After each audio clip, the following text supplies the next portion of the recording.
That is what those of us who work with at-risk teenagers pray for morning and night, for a breakthrough of hope.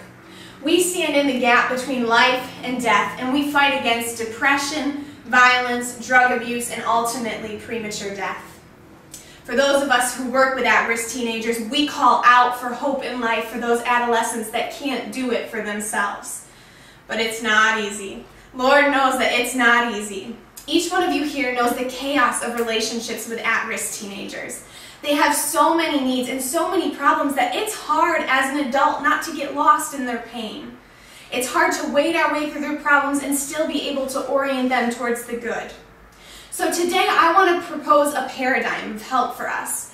A paradigm of the most pressing needs of at-risk teenagers and how those can be met in individual relationships.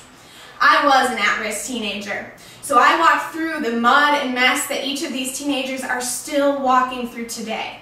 So I hope that my experiences, combined with my years of research and field experience, will be of help for each of us today and will serve as an informative tool for this paradigm.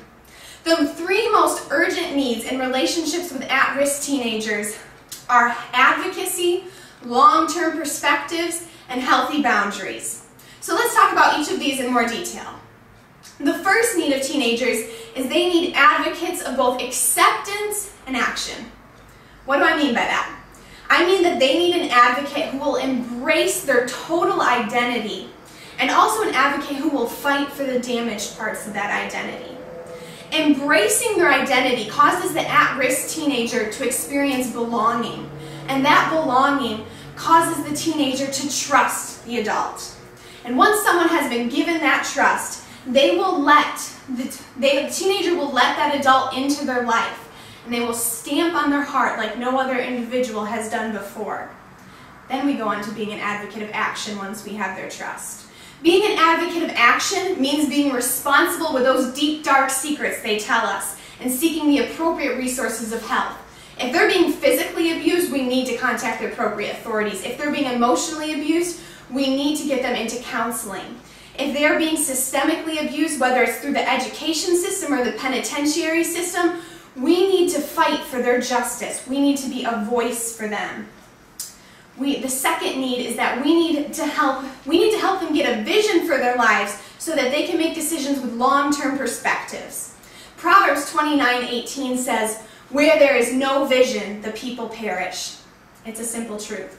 Dr. Scott Larson, an authority on this subject, once said that every teenager needs a reason for waking up in the morning, otherwise their life becomes meaningless.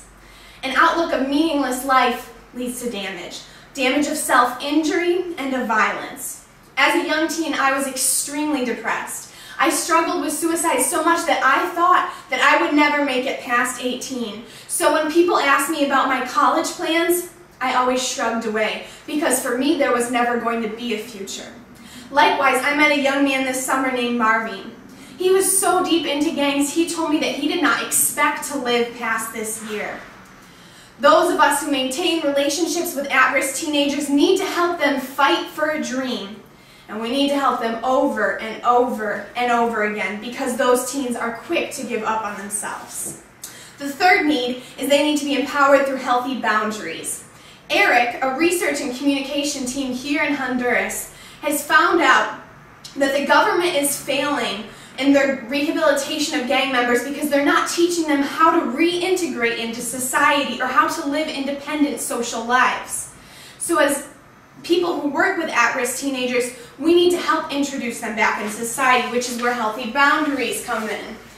This diagram, also done by Dr. Scott Larson, presents the average teenager and how boundaries cooperate in their lives. These horizontal lines represent the boundaries. These vertical lines represent how they follow the boundaries during the course of their lives. As you can see, the boundaries get greater and expand as they get older. This is adulthood, where there are no longer boundaries. But as you can see, while they follow the boundaries, sometimes flirting with the water, here maybe going a little over the edge, when they reach adulthood, the average teenager will return to the boundaries that they were taught during their adolescence. So,